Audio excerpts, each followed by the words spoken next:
The Legions of Athena. Chapter 27. Athena hovered high above her capital city, beyond the Aegis wall. She used her powers of levitation to stay afloat as the wind swept through her flowing brown hair. The display of her prowess would have made her appear like an angel with her ageless grace and sharp silver eyes, that is, if she had not been dressed in a metal suit.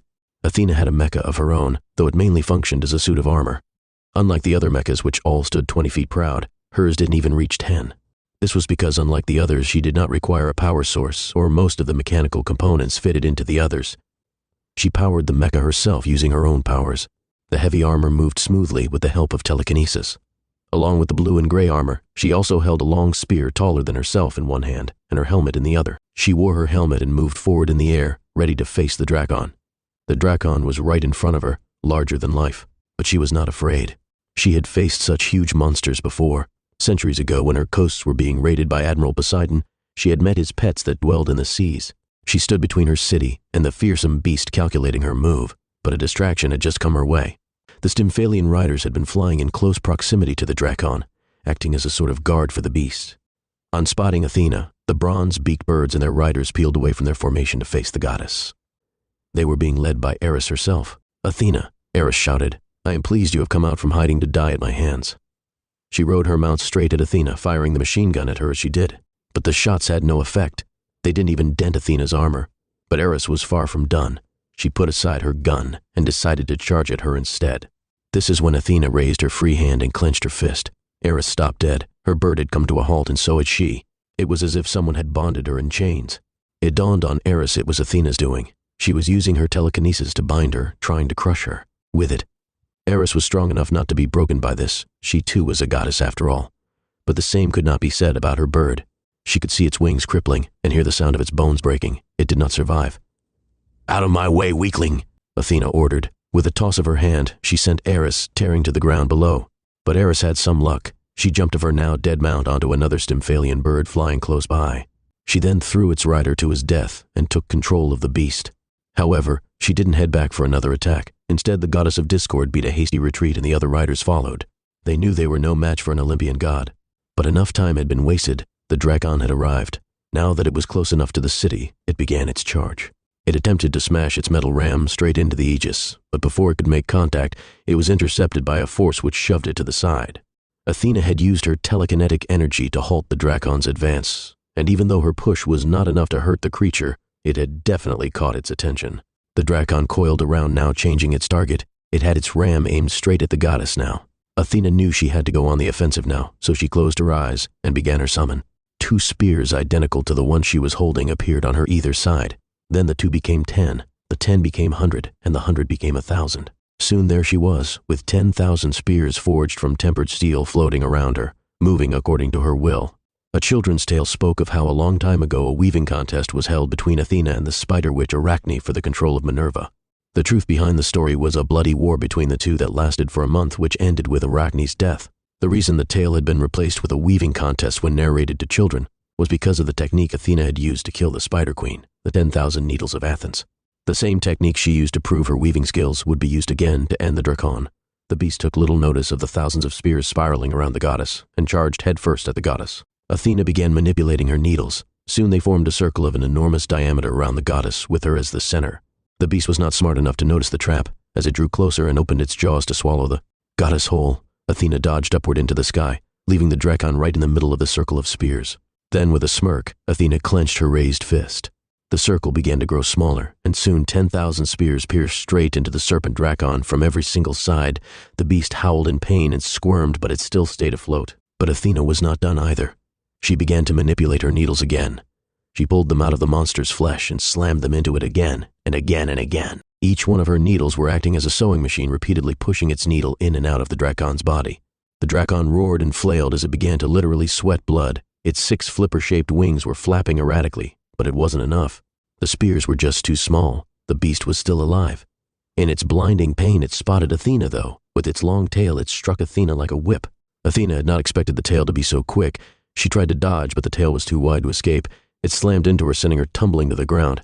But she used her powers to steady herself before she hit the dirt. But another problem arose. The beast had slammed her straight into the jaws of a ram tank battalion. 8 tanks stood aiming their cannons at the goddess. But Athena scoffed at the mighty ram tanks and decided to use them to her advantage instead. She used her telekinesis on the tanks, and soon the mighty war machines were floating in the air, unable to fire their weapons. Then Athena hurled all the tanks straight at the Drakon. They exploded on hitting the beast, acting as grenades befitting the great beast, but the Drakon still flew. The beast had coiled around again, bloody and battered. It had decided to leave Athena for later and finish its mission instead. So once again, the beast rammed straight for the Aegis wall. Athena tried to distract it again by launching more tanks and trucks at it, but the beast did not sway from its path. It barreled through the sky, going straight through the sea of needles Athena put in its path. Athena tried to push it aside again, but the Drakon persevered this time. It kept on heading straight at Athens with unshakable vigor until finally, slam! The Drakon had hit the Aegis wall. A shock wave spread through its surface. The blue tinge of the barrier had begun to fluctuate, and still the wall hadn't been broken. But not for long. The Drakon kept on pushing. The barrier began to sizzle and produce static. The beast kept smashing into the wall until suddenly it stopped. The Drakon shook its head in frustration, but it could not move. Its flipper wings stopped moving as well, and its coiling tail had straightened out completely as well, stretching its full length to the back. Then, amazingly, it began moving back. The sight was bewildering. The Drakon itself did not understand what was happening. It was as though someone had grabbed the enormous monstrosity by its tail and pulling it back. Someone was doing just that, Athena. It was unbelievable. A creature bigger than the castle, the owl's nest, bigger than the airship Athon, was being pulled back by Athena using only her mind. But the strain was apparent on the goddess. She was using all her strength for this task. All her needles had fallen to the ground, and her nose was bleeding profusely. She knew she couldn't hold out for long, so she pushed the beast to the side. It didn't do much, but it did buy her some time. She flew close to the Aegis barrier as the Drakon began to coil around again, readying for its next attack. Athena stretched her arm out again to use her telekinesis, but this time it was not aimed at the Drakon, but instead at her own castle, the Owl's Nest. The castle was built right in the center of Athens, where it shone as a beacon of hope for its people. The glass dome roof castle also had 5 towers connected to it, each with a conical roof. What most people did not know was that these towers were constructed separately and then connected to the castle so that they would have no role to play in the structural integrity of the castle itself. These 5 towers ranged from the smallest, the West Tower, to the largest of the group, the Talon Tower. They were the pride of the castle, and Athena herself was extremely fond of them. But more importantly, Athena had ordered all the towers to be evacuated at the start of the war. The entire castle began to shake as if struck by an earthquake. Then one by one the towers began to break away from the castle and into the sky. The towers now stood floating high above the city and beyond the Aegis wall. This was not an enemy attack of any sort, though. Athena had just grabbed the last 5 needles in her collection to weave the tale of the Drakon and the goddess. 5 giant spear-shaped towers were being held in the sky by the goddess of Athens, and the strain it placed on her was enormous. She knew she could not fight for much longer and had to end this quickly. The Drakon had noticed the airborne towers and roared at them on instinct. It had spotted the one controlling them as well and decided to go after Athena again.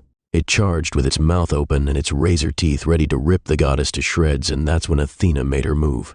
The 5 towers shot forward like rockets at the monster. The first went for a flipper wing, decapitating it in the process and abruptly stopping the Drakon's assault. 2 more towers curved and pierced the beast through the underbelly. The Drakon roared in pain, but then Athena sent the smaller West Tower straight into the Drakon's mouth, shutting it up. The serpent Drakon reared upwards in an attempt to free itself from the towers, and that was the opening Athena needed. She sent the largest, the Talon Tower, straight for the Drakon's chest, where it pierced clean through the beast's heart. That was it. The owl's talon had caught its prey, and the serpent Drakon was dead. But Athena was not done yet. As the corpse of the great flying serpent began to fall to the ground below, Athena flew straight at it and rammed her spear into the beast's forehead. With all the strength she had left, she steered the body to the ground, straight into a large battalion of the Martian forces, killing hundreds of the Crimson soldiers instantly under the weight of the monster's corpse. When the dust and smoke from the behemoth's fall cleared, there stood Athena on top of the dead beast, her spear in one hand and her helmet in the other, with the wind carrying her straight long hair. Many of the Martian soldiers had their weapons aimed at the goddess, but not a single one dared to make a move. Behind this, the gates to Athens opened again, and waves of Minervian soldiers returned to the battlefield led by Odysseus and Theseus. Athena took one final look with her sharp eyes at the crimson horde in front of her and pronounced, "The war is over." This has been a chapter from Book 2 of the new World Odyssey Series, The Legions of Athena. Links to the books in the bio. Thanks for listening. If you enjoyed this chapter, don't forget to like, share, and subscribe for more. Hit the notification bell so you never miss an upload. See you in the next chapter.